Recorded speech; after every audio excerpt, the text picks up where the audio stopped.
So if you want to take your photos from this to this, or the cinematic blur in your video from this to this, we're going to talk through the GoPro Hero 9 filters, the Polar Pro and the Freewell, to compare them across 5 categories to see which one comes out on top to help you with your purchase. So if you're new to the channel, welcome. We're all about creativity and filmmaking, so if that's something that you're into, consider subscribing.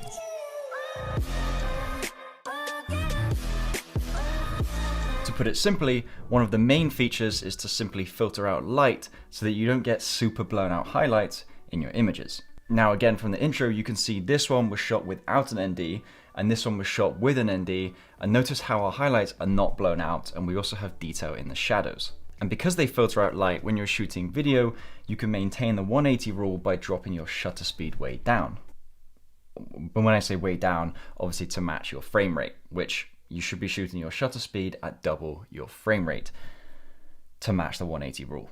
And then once you have that all beautifully matched up, you go from a shot with background blur like this, which looks all right, a little bit stuttery, to this, which looks beautifully smooth. And to be honest with you, I'm actually super pleased with how this turned out. I think this looks so clean and so smooth, while the face is still in pretty good detail. So test number 1 is the look, and if you're going covert, the Freewell filters are for you with their all black sleek color.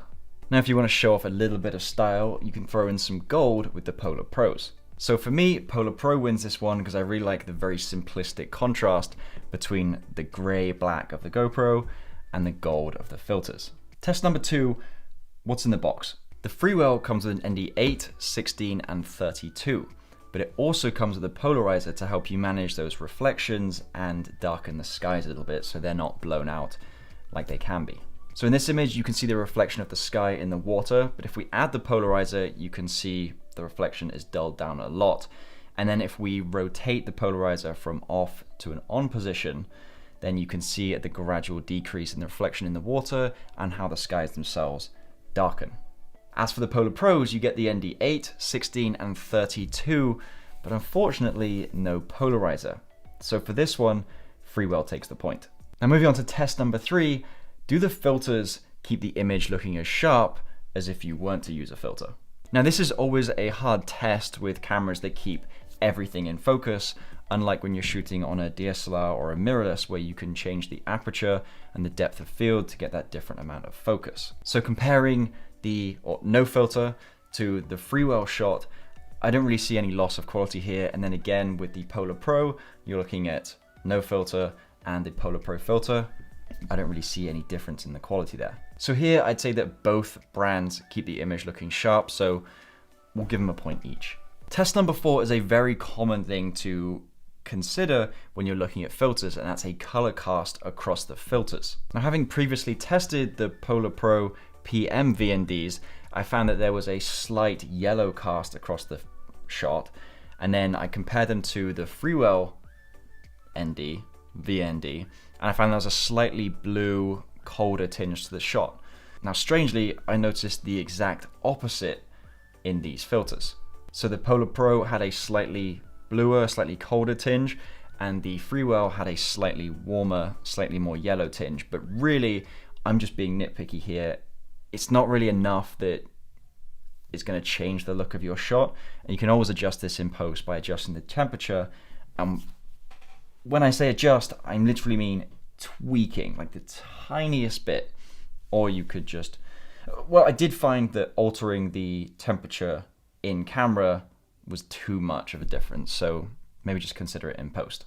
Now, like I said, a cast in a filter is a pretty normal thing unless you're spending thousands on filters, so to me they both get a point for not too much of a cast. Now the final test to bring this all together may be, again, a little bit nitpicky, but here we go. Now the Polar Pros fit perfectly in their box. However, consider that because of the way that these mounts mount, you have to remove the filter itself, so it's a twist and remove. But now you have the original GoPro filter, and typically you'd think, you know what, I'll just put that in the box in place of the filter that I'm now about to remove and put on.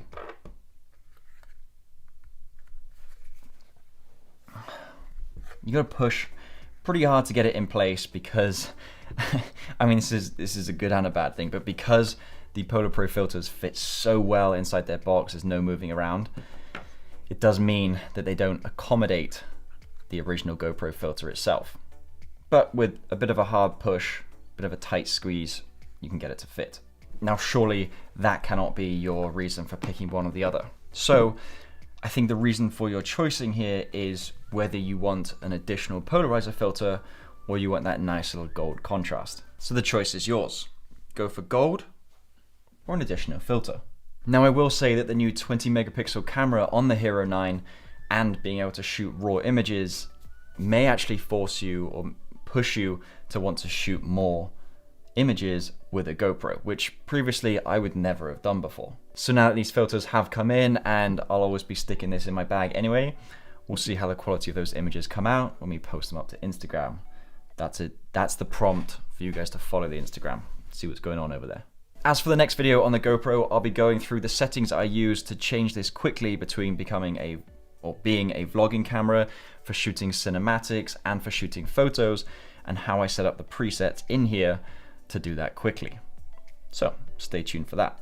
Otherwise, thank you very much for watching. Please like, comment, share, subscribe, do what you gotta do, and I will see you guys in the next one. Great, now I have the hard decision of trying to work out which ones I want to be using.